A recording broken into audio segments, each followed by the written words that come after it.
Good afternoon, everyone. Welcome to the West Yorkshire Football Show and our World Cup Daily, which is focusing, you might have guessed, all on England versus Argentina tonight. The big one against the old enemy. I'm Chris Bell, delighted to say I'm joined by Stephen Browne and Lewis Sale. Hopefully, we might get Gareth Walker joining us a little bit later if he gets a chance to pop on. How are we doing, gents?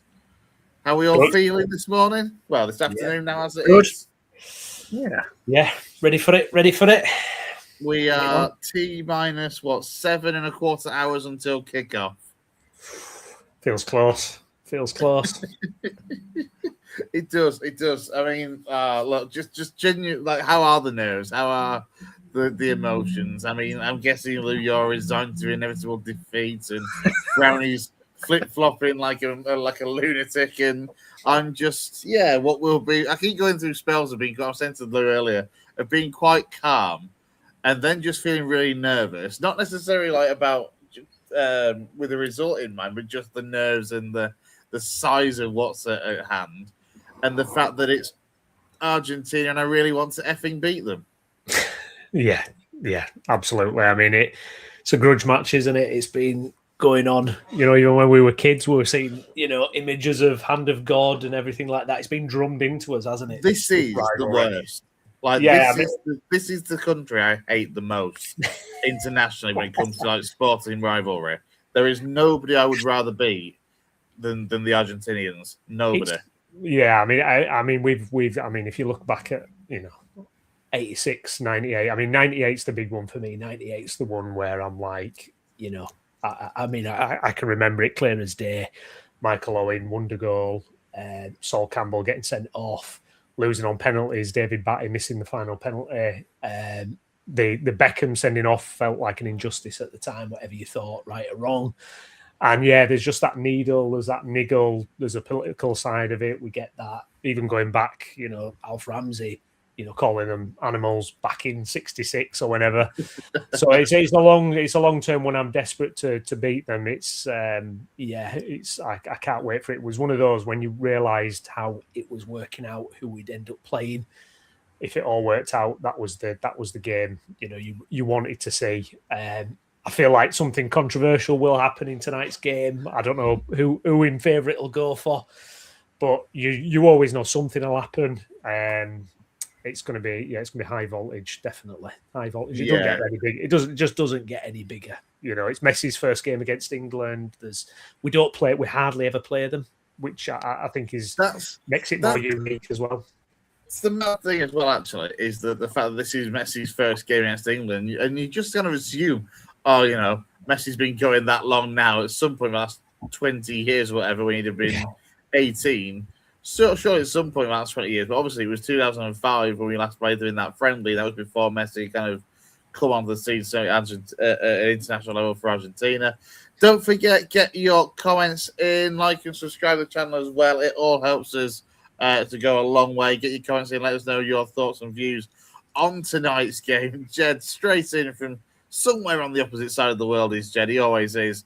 But thanks for joining us, as always, mate. He says, evening, boys. It is for his time anyway. Squeaky cheeks time.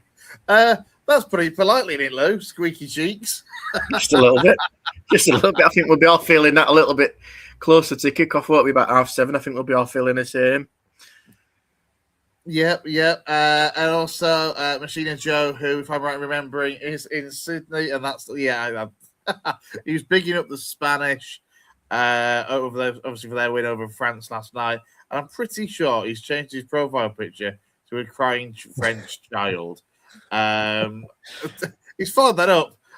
Overrated, overhyped bunch of French individuals failed miserably against a well-oiled Spanish collective. Lovely day today. Let's not focus too much on the Spanish just yet, because I know you two are already shitting bricks. I couldn't think of any other way of wording that one, to be honest. So I was like, there's no... Look, you saw the pause. I tried to think of another way. There isn't one. Let's just kind of focus on tonight for now. We'll come on to the Spanish and last night's game a little bit later. It is just everything, isn't it? It's the history. It's obviously it's not just a footballing rivalry, is it? It's obviously got the political element from the Falklands in '82. Obviously, everything that would happen with the Hand of God in '86. It certainly seems to be like it's a rivalry for our generation, Brownie. Kind of, I say that with you being fractionally older, but those of us in our mid-30s to early 40s, Brownie. Yeah, absolutely. Yeah, unfortunately, I'm on the higher scale of that now. But yeah, no, it really is. And it is remarkable how little we've played them. In a World Cup, I remember the 2002 group stage win. Beckham scoring the penalty, and it felt like a modicum of revenge, but it was only the group stage, so it didn't really it didn't quite kind of do it justice. I'm not being funny. That friendly in 2005, I watched the highlights back, and it was an amazing game. Brilliant. But there has never been since for me. And I remember it as a 15-year-old at the time. Like, there was so much intensity and feeling in a friendly. Yeah. Like, I mean, it wasn't a friendly, that's the thing, I guess. But there was never so much like feeling and emotion about it. It didn't mean anything. It wasn't a qualifier, it wasn't a tournament game. But it was massive for a friendly. And of all places, it was a massive for a friendly randomly played in Switzerland. I can't remember why we played them in Geneva. No. I really can't. But it was just had such a massive kind of build-up. The game itself, the aftermath, everything about it was brilliant. And it was a chuffing friendly. But well, I like you. I watched the highlights this week, and the atmosphere and the intensity, you can feel it.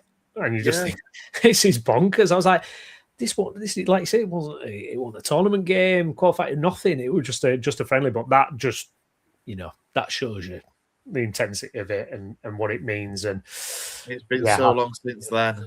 Yeah, it's got a lot of edge to it. So yeah, bring it on, Lou. Looking at kind of Argentina and England on a whole across this tournament, obviously kind of varying. I guess kind of levels of performances from sides where you've seen England kind of struggle but get through in some games.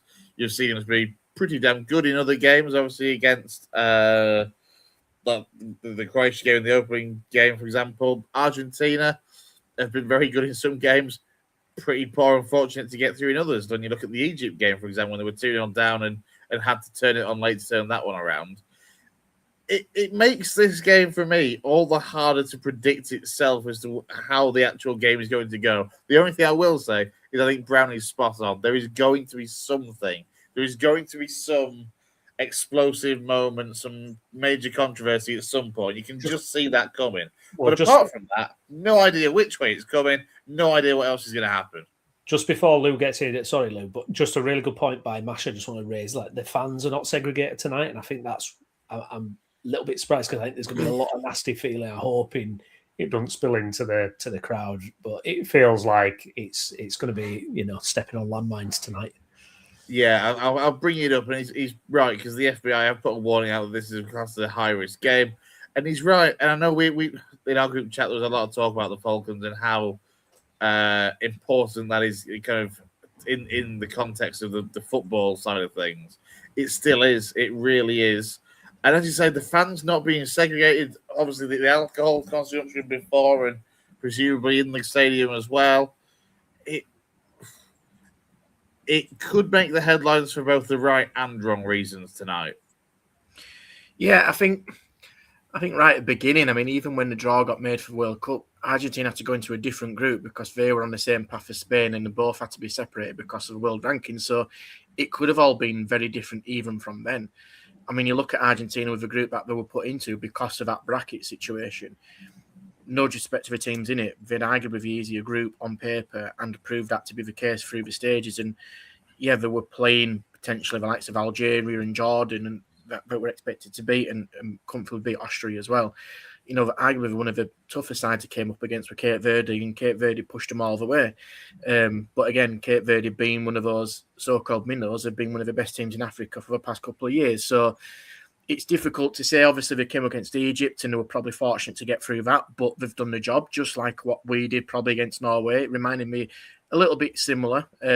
I think arguably Egypt were probably a little bit more clinical than Norway, but we had to find a way to beat Norway, as did what Argentina to do with Egypt. So I think you're right. I think there's going to be a lot of emotion. I think there's going to be a lot of emotion from both sides, and it's hard to say because we're not in that situation. But I think there's arguably a little bit more emotion from the Argentina side, which can either be a good thing or a bad thing. I think what we need to try and do, and I know it's a very hypothetical situation, but we've just got to try and take some of that out of it. But if you are going to have some of that, use it in the right way, because if we can take ourselves out of that situation and just be what we're good at doing, because we are a physical team, we have proven that against teams, we can get the players in the right positions, or like say Bellingham and Kane, that will win a game, just like Messi can do for Argentina. But we have match winners as well, probably a little bit more in terms of number-wise. I think we've probably got more match winners on the pitch than Argentina. But we've seen Argentina just score goals for fun. That's what we do. And, it's a little bit blood and thunder, and that's how DNA has been the Argentina way, hasn't it, for years and years since we've all been alive and seen it. So it's going to be really interesting. I think what we'll have to do is, we know what we've got to deal with Messi. There's only so much you can deal with him. You can't man-mark him out of the game. It's just impossible. You just can't do it. What we need to do is make sure that we are on it as much as we can. And when we get the ball in the right places, we are absolutely clinical. And that's what we need to be for us, I think, to go through.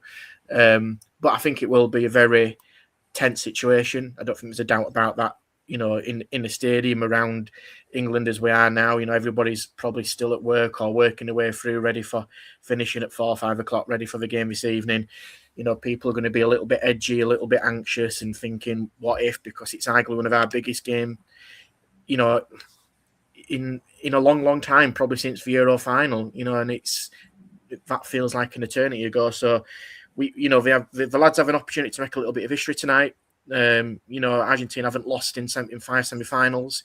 They know how to win, but in recent years, and Brownie just said it before we came on air, that we've been used to getting through to quarter, semis, and finals in recent years. So we've just got to kind of make our own way and our own path to that final, and who knows what can happen in the final. It's exciting, no doubt about it. It's exciting. We can all predict, and I'm sure we'll get into that in a little bit later, but it's one that, when you're kids and you're England fans growing up, it's what you want. You want to be involved in the biggest games of your lifetime, and this is arguably one of them. 2 questions, Brownie. I'll start with this one. Lou makes the point about the emotion of it all. I mean, I was listening to TalkSport earlier, and they were saying from an England perspective, as Lou just has, if you can try and take the emotion out of it from the English perspective and kind of let the Argentines boil over if necessary. And you kind of look at the Argentine squad, and let's be honest, Cristian Romero, is the obvious coffee pot that could boil over that you look at there. He hasn't got a red card for Argentina yet, which is mental, isn't it? What a strange thing. You'd expect him to be a favourite. I mean, surely he's with the shortest odds for that tonight in this of all fixtures. How important is it going to be to kind of control the emotions? To be fair, for both sides, I imagine. But at the same time, you kind of think, you kind of want that blood and thunder, but you just need to not be the side that gets punished for it, I guess. Yeah, it's like Lou said, you got to channel it. If there's that kind of bubbling, you've got to channel it in the right way. We've seen, I mean, Beckham getting sent off against Simeone. We've seen Bellingham pick up Dangelos in this tournament. Yeah, I mean, this is the thing. Someone like Bellingham, he plays on that kind of edge, doesn't he? It's blood and thunder. It's 110%. He's an emotional guy. It's what makes him so special, as well as his talent. So, yeah, someone like him, the RGs are going to be looking at winding up, no doubt. They're going to be pushing the boundary. They're going to be trying to wind up our lads, absolutely, because, a sending off helped them against Switzerland. If it hadn't been for that sending off, they might not have even been here. So they'll definitely be looking for that example. But we can throw that back. I would like to think we're going to have cooler heads. You would hope. But Argentina are no strangers to the dark arts, so we've got to be really careful with that. I think it's funny because I've seen conspiracy videos flying around about favoritism towards Argentina so far with VAR decisions and all that kind of stuff. So make of that what you will, and obviously who's going to be officiating tonight, everyone are pointing to that kind of going in their favour and that kind of thing. So we're going to have to be careful. We're going to have to kind of maintain our composure. Let's not do anything silly, rash, because sending offs have been huge problems for England. In major tournaments. I mean, probably not as often as you think, but you particularly thinking 98, 2006, 2004. I think there was one. Yeah. Where the sendings off have just absolutely hurt you. Let's not put ourselves in that situation. Let's keep a cool head. Vitally important. It'd be nice if we could, if they could lose a man. Romero, you would think is prime for it, but they all their players like in a different mode when they play for Argentina. They really are. Their intensity, the level they play at, everything's built for Messi. Julian Alvarez is coming back. He scored an absolute worldie the other day, and he's going to be a major threat. He's their kind of, their big weapon as well as Messi, obviously. So yeah, it's going to be tasty, but we have to keep a cool head. We have to, let's be the adults on the pitch. Joe, he says he expects shenanigans from VAR. Controversy for sure. He's not a fan of referees. And Jed, he says 60 years, boys, 60 years. Is there an argument that in a strange way that this semi-final feels bigger than the 2 Euros finals that we've been in? And look, as you say, we've been in a situation in recent years where we haven't been used to this. Obviously, the World Cup semis in 2018 and 2 Euros finals since, and what is this with England? We don't do this. Growing up, it was out at the quarterfinals at best in a blaze of disappointment if you were lucky. But is this as a semi to make a first World Cup final for 60 years? Is there an argument that this is actually possibly feels slightly bigger because it's Argentina as well than the 2 finals that we've made in the Euros? And that's not to diminish the Euros. It's a great competition, but a World Cup final to make it over the Argies would just be incredible. I think it was an argument. I'm going to say no at the moment, just because I think it will be a bigger game if we get through to the final than a Euro final. I still think the Euro final is bigger just because you're in the final, you got the opportunity to win it. But don't get me wrong, I get the argument, I get the feeling. World Cup bigger, Argentina bigger, that everything feels a little bit heightened, doesn't it, because of it and everything that goes beyond it. But listen, it's one of those, like I said, over years and years, that's what you dream of being in World Cup finals and winning trophies. And we've said it for years that, arguably we've got the best competition in the world, some of the best players in the world, this, that, and the other, and we've never really got there. We're close now. And we've got a set of players which, beginning of the tournament, some people were questioning, let's be absolutely honest. Yeah, you will. Yeah, absolutely. I will, no doubt about it. And that's still, and I still stand on the hill on about that one. That I know we have disagreements about it, but Tuchel's got brought in to win the tournament. These are the games that Tuchel was brought in for. Tuchel, for me, as long and as well as the players as well, no doubt about it. But Tuchel has contributed us to get to this point, and I'll eat my own words because I know that.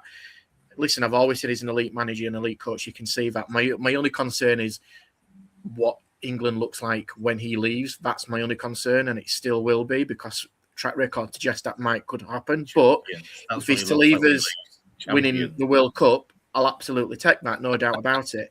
What I will say is that tonight he has to find everything and squeeze every last pip out of him to get through, I think, tonight. And that's what we've appointed him for. Scaloni's done it in the big games.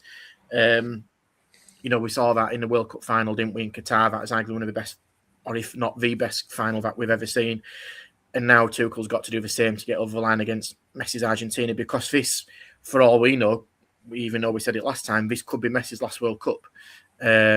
So they want to go back to back, because going back to back will, I think, signal the end of Messi's World Cup.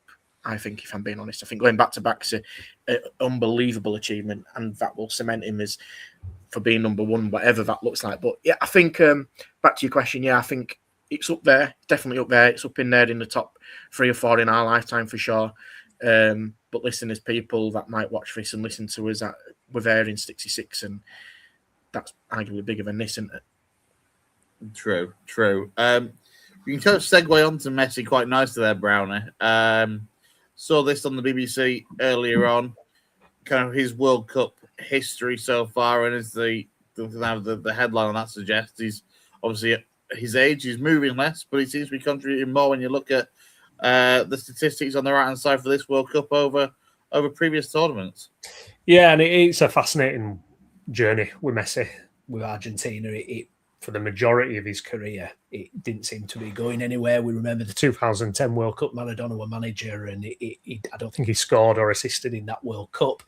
2014 gets to the final, they lose, and you thought, I think he was 29, 30 then, so and you were thinking, is this going to happen for him? And then all of a sudden, 2 Copa Americas, a World Cup win, it finally seems like Messi and Argentina came together at that point.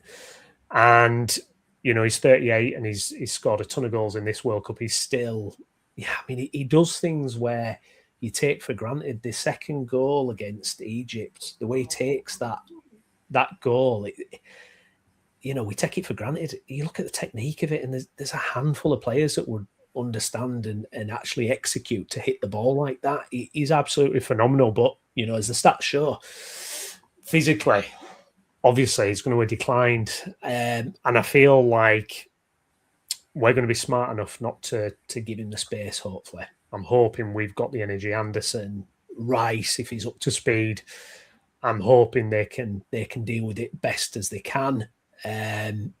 But yeah, it's phenomenal. But look, he's had one World Cup. He don't need another.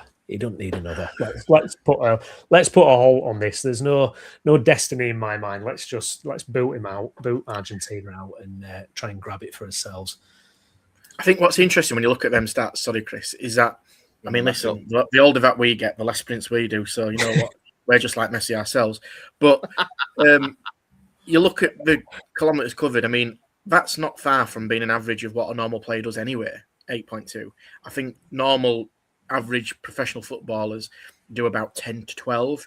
So it's not a million miles away from what I say normal professional players do anyway.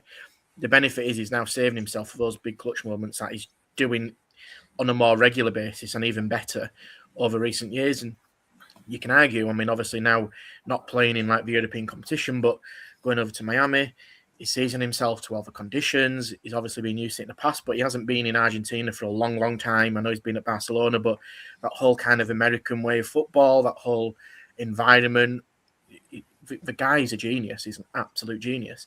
And that might have been an indicator as to possibly going over to Miami. We know the conditions over there, that'll probably suit a lot of players towards the end of the career, but listen, you can't ignore him. But what we have also got is that we've got players that may not be on, the same pedestal as Messi, but they are match winners. And like Absolutely. I say, I think the biggest thing is that I think we've got to realise, like I mentioned earlier, you can't stop him. You can try. Sometimes you just can't. These players are just too good. But we've seen that with Jude Bellingham. We've seen that with Harry Kane as well, that Jude Bellingham sometimes is too good to stop. You've just got to see how it goes, and you've got to hope that he doesn't put his chances away. Hopefully Messi does the same. We've seen in games in the past with Messi, as amazing as he is, sometimes he might not just get those moments or score a goal or miss a penalty like he has done. He is human. So people, and rightly so, have put him up there as the best ever or one of the best ever, absolutely. But sometimes we can get very fixated on that, and actually there's still players and plus the subs that can help contribute to that. And I think one thing that we'll probably go on to later is this is where I think we've got through to this point, and arguably a little bit stronger than Argentina, is our depth. And I think that will come into a massive part, I think, tonight. All irrelevant with Messi anyway, once Elliot Anderson puts you into OP in the first 10 minutes or so and gets you out of the game anyway. Obviously, bottom of that Atlanta Stadium, Brownie, closed roof, air conditioning, a nice, chilled, relaxed 20 or so degrees apparently for that one tonight, which still seems a little bit warm for an air-conditioned stadium, if you ask me. But look, it's going to be certainly better conditions for England than they've played in, both, of course, in the game at Mexico, in the Azteca, and against Norway in the absolute sweltering heat and humidity of, was it Miami? So, yes, conditions there that will probably help both teams, but certainly be a lot more pleasant to playing for the England side compared to the last couple of games. Yeah, absolutely. We know England have been through the mill, haven't they? I think they travelled the most out of any country in this tournament, played in all sorts of different conditions. prevailed through them as well, got through to the end, did 120 obviously against Norway the other night. So, hopefully when they step on that pitch, they'll be like, oh, this is easy. This is easy. And hopefully it'll give us a spring in a step. And it's going to be good to know it's not a factor. We're not going to be talking about it. We're not going to be worried about how the heat's going to impact them and etc., which is good. So hopefully that'll give the lads a boost. Hopefully, players like Rice. I don't know what the state is going to be. I don't know what version of Rice we're going to get tonight. But if the condition's going to help him, then brilliant. As well as the others, because it could be an extra time thing again, couldn't it? So if those conditions are a little bit more to what our players are used to, it's only going to help. So hopefully it's not something we're going to be too worried about going into that game. Selection-wise, it seems that Thomas Tuchel is going to have a fully fit squad to choose from, apart from obviously Jordan Henderson with his broken arm. We've kind of put together a couple of sides and basically of what we expect Thomas Tuchel to go with. This was what I was expecting, but again, it all rests on the Reece James situation, whether Reece James is fit enough to start. If he is, you would expect Reece James will get that starting role because directly he would be up against, right, thinking, Lionel Messi. So your best option there probably would be to go for the experience of someone like Reece James. And that's kind of what you've gone with, but you've gone with a slightly deeper formation, Brownie, for your options of a little bit more of a city field. Yeah, I kind of just picked it. I wanted that kind of thing. I think, like you say about the James thing is interesting. I actually thought against Norway, Tuchel didn't get it right after half time with the subs. I thought the Eze sub didn't work. And I thought we only kind of wrestled back a modicum of the game when Spence came on and Reece James came on. I thought suddenly we looked a little bit sharper. So, but yeah, this is what I'm kind of hoping for. Saka, I wish we had the best version of Saka. I don't feel like we've got the best version of Saka at the minute, whether the injuries have taken the toll, that kind of thing. I don't know, but I wish if we had the kind of 2024 version of Saka, you'd probably be looking at another big match winner for England. But for me, certainly got to start over Madueke. My feelings on Madueke. Look, the thing with Madueke is option off the bench, pace, power. Defenders don't want to deal with that. So, look, he's still got potential to contribute a lot. But I think Saka's just a much, much better footballer. I don't think you can compare the two in terms of actual football ability. But Saka just seems to be off it a little bit slightly, albeit he's still kind of contributed, I think, one assist. And if he can kind of, get better and fitter as each game goes, then hopefully we'll get a good version for him. Gordon, I think, he's been, superb in the recent couple of games. I think he's really kind of improved. Bellingham, obviously, is your big match winner. Harry Kane, interesting one, because I thought he was not at his best against Norway. We need him tonight to kind of turn up a little bit and do a bit more. It always makes me laugh on the commentary because, if all the France players were getting slagged off by the commentary last night and they let us know it, but you never hear a peep, do you? When Harry Kane's having a shocker, you never get that kind of commentary from our lot. But yeah, he needs to turn up. He needs to have that match-winning impact for us. Hopefully we'll do. I think Anderson's been superb. Anderson's been absolutely fantastic. He's just the engine room. Rice, question marks. Can we get a half out of him? I think, he is so important. His set pieces have been absolutely dreadful, though it's a shame he's not been able to replicate what he's done for Arsenal this season, because that would be a major weapon for us. So, he's someone we'll keep a close watch on. We've got options to sub him here. What I would say is if he comes off, I don't want to see Bellingham drop deeper and Eze come on. I don't want to see that again. And yeah, John Stones, Konsa, either or really for me. I suppose if James isn't fit, you maybe go Konsa at right back, you drop Stones in. Stones did annoy me against Norway with his dilly-dallying, kind of triggered us to kind of lose the plot a little bit. He got caught out, didn't he? And I'm not saying you drop him just for that one moment, because obviously he brings so much to the team. But look, he's a top-class player, and him or Konsa is, whichever really. I think Konsa's been solid enough. And yeah, we'll give it a go. Yeah, it is certainly going to be interesting to see what he does go with. I can't imagine there'll be major change in terms of the starting lineup. Lou, you touched on it a little bit earlier. That depth and what I hate saying this because it seems to be one of these modern football terms, but it's the it's the subs. Let's get it right. It's the subs that can make a difference, not these finishers as people are calling them. But it is the subs that can make a difference, and we've seen the tactical changes in previous games in this tournament that Tuchel has made right from game one against Croatia, actually, that have affected the side in a positive way. We saw it obviously against Norway that it took some changes to kind of wrestle back some control in that second half, but he did it and it paid dividends. And there is the options on the bench that can cause some problems when you certainly, if you need pace and power to run at players with Madueke and potentially and Rashford as well, and obviously some options in midfield to put energy in there with Eze and Rodgers and even maybe Kobe Manu if he needs to go in centre mid. I think that's where the game will be won. I really do. Listen, they've got quality of Argentina, but I think we've got a few more players that are a little bit more dynamic in that final third that can finish teams off. I actually think we might see a little bit of a surprise, I think, tonight. It wouldn't surprise me in terms of starting-wise. I could be wrong. Maybe Reece James starts at right back. I think Konza might miss out. I think he might put Stones in Gay. And I think there's an argument to maybe put Spence ahead of O'Reilly because I think that's a little bit of a concern, potentially, that one-on-one situation, which would be a big call. It'd be a big call from Tuchel. And listen, we know that the defence has been a little bit wobbly throughout the course of the tournament, and it's a massive risk to throw a bit of a wobbler and change a couple of positions at the back four. But listen, Konza helped by clearing one off the line, didn't he, against Norway. I just think with experience in big games, Stones has got that. Reece James has got that. If Declan Rice is not 100% at it from set pieces, James can put a ball in as well.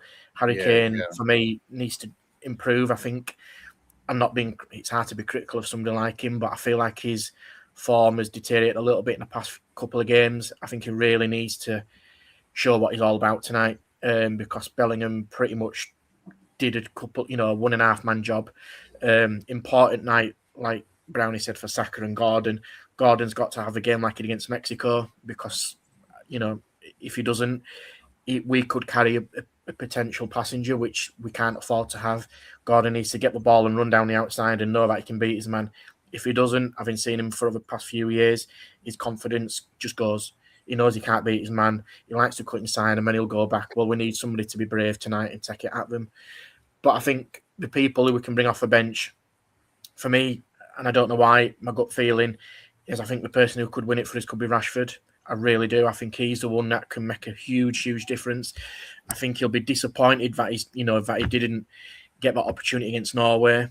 I think that'll be bubbling inside him, and I think an angry Marcus Rashford is actually a good thing for England. I think he'll want to prove a point. I think he'll be disappointed he's not starting ahead of Gordon. I think he'll be disappointed that he wasn't brought on ahead of the likes of Rodgers, ahead of Saka, potentially in Eze. I think that'll annoy him a little bit, which is a good thing for us. And we need people who are going to be proper at it. And we need players off the bench that are going to come and make an impact straight away.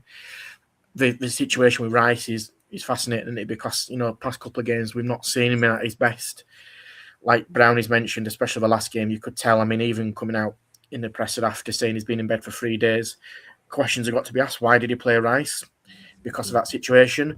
But then when Rice came off, we struggled. We did struggle and realised by putting Bellingham deeper didn't work and that wasn't going to win us a game. So you had to change it again. So Rice has got to be, whatever by legal means necessary, absolutely fighting fit for tonight. I think it's going to be fascinating. I think Rashford is going to be a big one for us. I don't see the likes of Manu and Tony really getting a run in, Watkins as well. It just feels that Tuchel may not necessarily trust them enough to do a job when really needed. I think the only time we might see them if we are throwing a sink at them in extra time and he needs to put a couple of attackers, whether it's Tony and Watkins and some of the lads are out on the feet, and it's it's a big lump forward. Dan Burn goes up there. It feels like it's old school Mike Bassett style, but I sense that Tuchel will have plan A, plan B, plan C, plan D ready for tonight, and he's got to because we're going to need it. Make no mistake. The other night. Say again, sorry. Yeah, I thought Rodgers looked really sharp when he came on. Yeah, he did look good. I think make no mistake that if that game is heading for penalties tonight, that Ivan Toney will definitely be coming off the bench if required. I guess that's going to kind of finish it up. Browne, I appreciate you on your lunch break, so we'll start to wind it up. I mean, has anybody got any calls to make of how they think the game's going to go? Are we going to get it done in 90 minutes? Is it going to be some dramatic winner in extra time, or is it going to go all the way to sodding penalties, as one person on the radio so cheerfully discussed earlier? Do you know, it's so hard to say because the two teams haven't played each other much as well. So we haven't really got any reference for how, looking ahead, if we play Spain in the final, we've got recent history that might kind of suggest what that game will look like. With this one, don't know. It's really difficult. They've both had an interesting path there. I think Argentina have had, good draws, but they've had some, crazy games. I think we've definitely got the tools to hurt them. It is hard. It's almost like the extra factors, refereeing decision, VAR getting involved, sending Zor. It almost feels like could something like that be the turning point? I just hope we're on the right side of that. I think it'll be tight though. I think it'll be really tight. I mean, I'd love it for a comfortable 2-0 dispatch of Argentina, or something like the Mexico game where we scored those two goals first half, and it just set the tone. But I don't know. I mean, it could potentially go all the way to penalties. It's so hard to. I'm struggling with a prediction. I do think we'll win it though. But the only thing that I'm kind of ruling out is 0-0. Because you just look at both sides, and I think both sides going forward are too good not to necessarily score. And defensively, we've seen from both sides in this competition that they both can look shaky at the back. As we say, the fact that obviously Egypt got 2-0 lead on Argentina, and obviously conceding goal against Switzerland before the sending off and all that. And I just can't see in any way, shape, or form, even if it ends up being like 2-2 as it goes into extra time or something. I just think it is absolutely bloody impossible to call. Lou, what's your kind of thoughts on it? I think it's going to be. I think what we need is. I think we need a real level head. It worries me a little bit. I think that something might just go a little bit against us because we've always been in that frame of mind, haven't we, as England fans, that we're used to constant disappointment and stories being written against us. I think, listen, I'm not going to hide behind it. I don't think we're going to win. I'd love nothing more than us to win. Absolutely. I think it'd be amazing if we did. I just think Argentina have just got a little bit of that quality that they've shown in games, and they've just got that massive big game experience, having won the World Cup before behind them. That squad's not really changed from last time, so they know how to do the job. For us, it's a little bit new, even though we've got in that Euro final. I just feel some of our players, I think have we rode our luck a little bit potentially? I just think some of our players are not peaking at the right time, and I think we've just been unfortunate with some injuries that we've had. I don't think there's many teams like us, in fact, have suffered as many injuries or had a little bit of things not go against us, not necessarily the right way to say it, but, we've had injuries at right back. We've had a situation in defence. We've seen Rice be on his deathbed for 3 days and then miraculously get up and get out of bed and do what he needs to do. Like I say, I think we need Kane to be peaking at the right time, and I've just not seen that. I don't know. I just sense that Argentina has seemed to be going at the right pace, whereas I think we have done extremely well to get where we've got to. But I feel it's going to be massively on the likes of Tuchel to get every last bit out of him. And I think the subs are going to play a massive part. If we're going to win it, it's going to be down, in my opinion, to a Rashford to really change the game and match win it. I don't think we'll get the job done within the first hour. I think it's going to go right till the very end, if not extra time. I ain't going to hide it behind it. I've said before, and I think Argentina might win 3-1. But listen, we've done this stuff before, and I'd love it if we won and got through to the final. Fingers crossed. Screw you and your negativity. No place for that shit on here. I'm with Jen on this. Jen says, in our hands, boys. He says he's jumping and he'll have to watch it at 5 a.m. Go where he is. He says he won't be sleeping. 3-1 England, and Kane will do it again. That is more effing like it, Jed. That's what we want. Brownie, any last second positivity from you, or are you just going to bail out as well? No, I don't know. I'm nervous. I'm excited. I can't wait for it. And yeah, see you on the other side. I suppose. See where we're at this time tomorrow. Yeah. Our group chat, I'm sure, will be absolutely fascinating tonight. England fans, 8:00 kickoff. BBC One is the channel that you need for that one. We will possibly, in some way, shape, or form, be back tomorrow with a World Cup daily, maybe reflecting on it. I'll be honest, I haven't fully decided yet. Let's see what happens tonight first. Keep an eye on social media. That's the best bet to do so. And make sure you subscribe to the channel as well. You'll get your notification then to say that we'll be going live whatever time we do.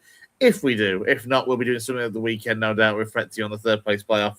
And, of course, the final on Sunday night. Good night to you too, Jed. Enjoy the game, mate. Try not to sleep in too much and get up at 5:00. But we hope will be a massive, momentous, historic England victory in the making. Come on, you Lions. We'll see you on the other side. Take care.